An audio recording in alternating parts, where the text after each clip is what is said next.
Hello, my name's Kim. I'm from Future Cloud Accounting, and today I'm going to talk you through creating a bank rule on Xero. So bank rules are just a great way to save time. Bank rules also allow you to reconcile your frequently recurring bank statement lines that you haven't created transactions in Xero for. So for example, bank fees. So the way we like to do this is if you go into your bank account that you'd like to apply the rule on. So in my demo company, I've gone to the business bank account and I'm going to look for the bank fees. So if I scroll down, I can see that there's a Ridgeway Banking Corporation fee.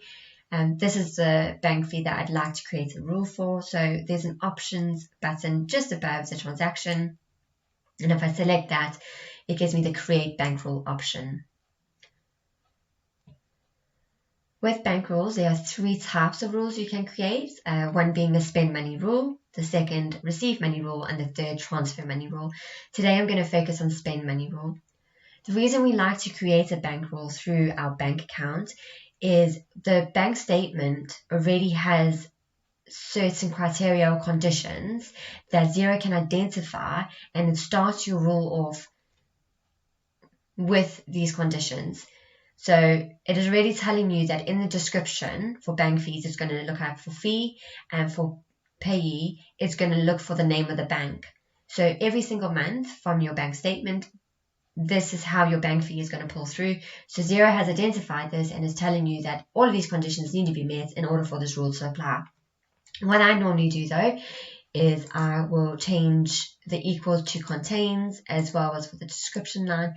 The reason for this is sometimes it will say Ridgeway Banking Corporation, but maybe this month it has a number behind it or a symbol. And if it had this condition set as equals and then a number 1 was behind it, our rule doesn't have that number in, so it wouldn't actually work on the bank statement itself within Xero when it does the reconciliation. So if you say contains, it's always just going to look for the transaction that contains this word. And with this rule, it's going to look for both of these, so it needs to meet both criteria. And once it's met that, it will bring it up as an item to reconcile and you can press OK. So that's the first step. The second step then is to set a contact.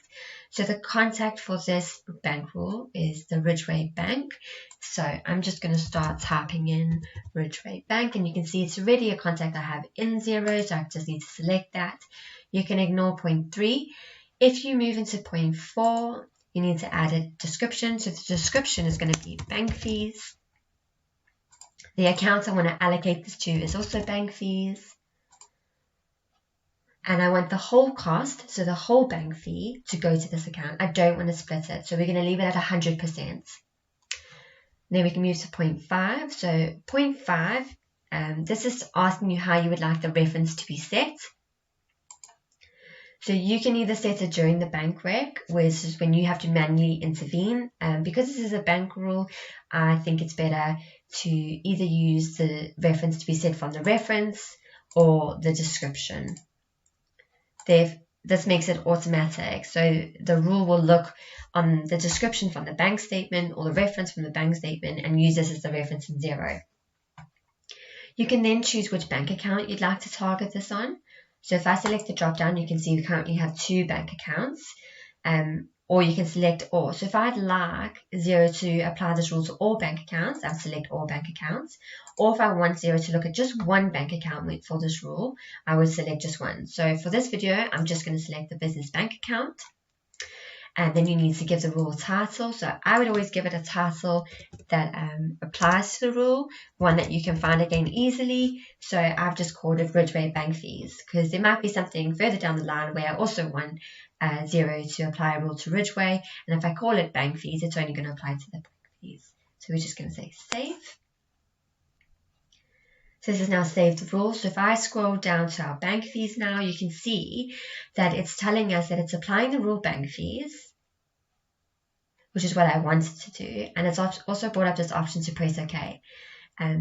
If you're happy with this and you're sure that this is a bank fee, which I know it is, you can just press OK. And the item is now being reconciled.